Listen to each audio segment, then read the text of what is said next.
Thank you, and thank you for watching the Arlington Weekly News. I'm Miriam Gennari, and I have now another segment of the Sustainable Scoop. I have the pleasure of having John Chadwick with Arlington Public Schools with me. I have been looking forward to sitting down with John, but let me introduce you to him, or actually, John, tell us what you do for Arlington Public Schools. Well, thank you, Miriam, for inviting me here. I'm pleased to be here. I am the Assistant Superintendent for Facilities and Operations.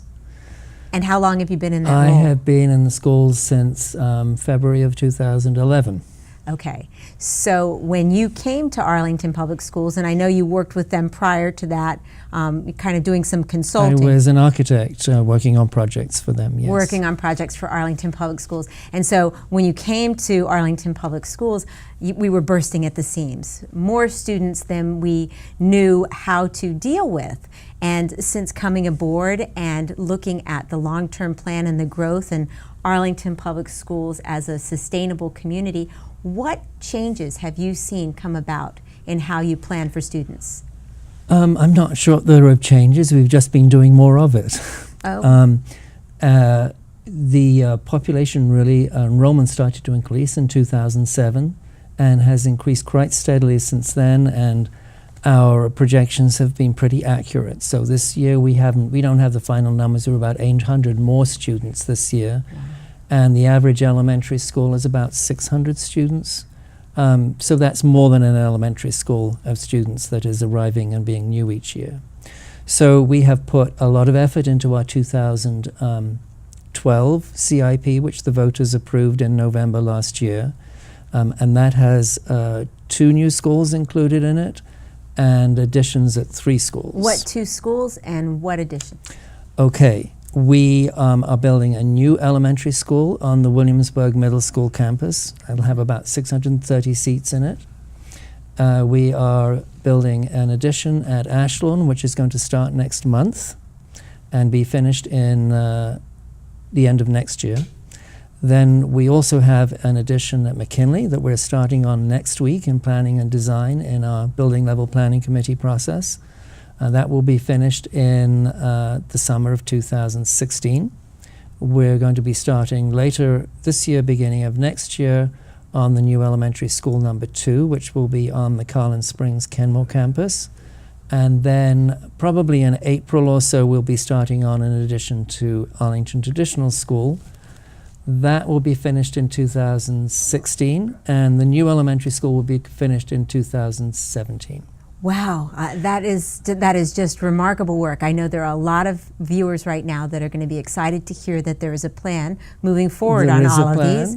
Now, in addition to just buildings, which is very important that the students have classrooms, I'm interested in how Arlington is starting to think about its use of green space and its use of energy, and also more importantly for people who don't have kids in the schools, transportation and how that's going to affect Arlington. Okay.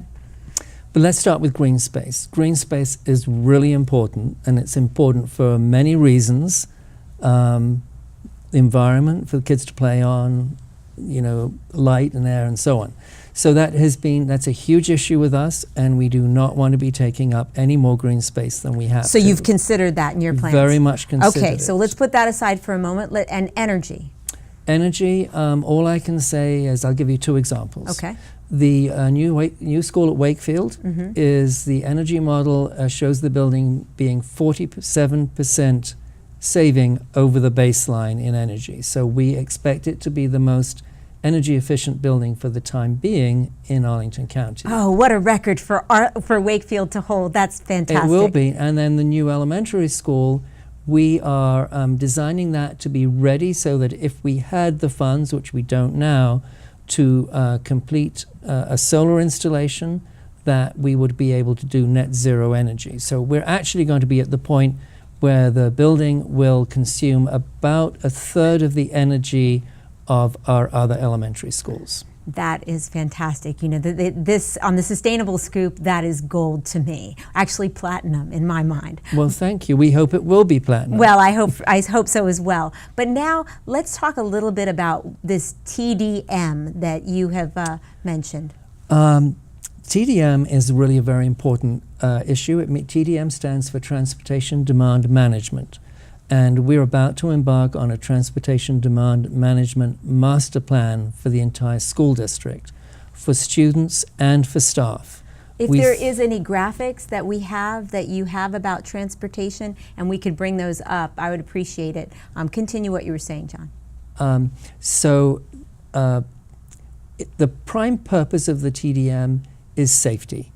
That's our role. We have to keep our students safe.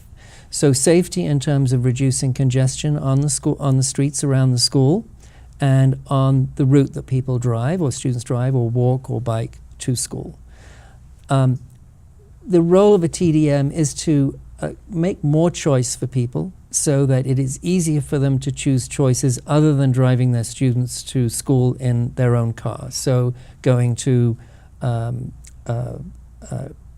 car sharing, vehicle sharing, more students using the bus who are eligible for the bus, more students walking, more students biking, and we're finding all sorts of evidence that is telling us what we ought already to have known, that those students who walk and are active on the way to school, biking, whatever, are going to be more alert and getting more out of the classroom. That is fantastic. I think that is exactly what the people who are interested in kids being healthier and more enjoying the outdoors and our resources It's good would for love. everybody. Okay, so now the TDM is also part of Safe Routes to School. So there's a website that you wanted everyone to know about. Yes, we have Safe Routes to School is a national program. Mm-hmm. It was partly funded originally by the federal government. It is funded by Virginia. We've recently received a grant and have just hired Safe Routes to School coordinator. Okay, you know what? We've run out of time. I wish I could hear more about this, but there were some graphics. I want to thank all of you for staying with us and watching another segment of the Arlington Weekly News Sustainable Scoop. I'm Miriam Gennari. Back to the news desk.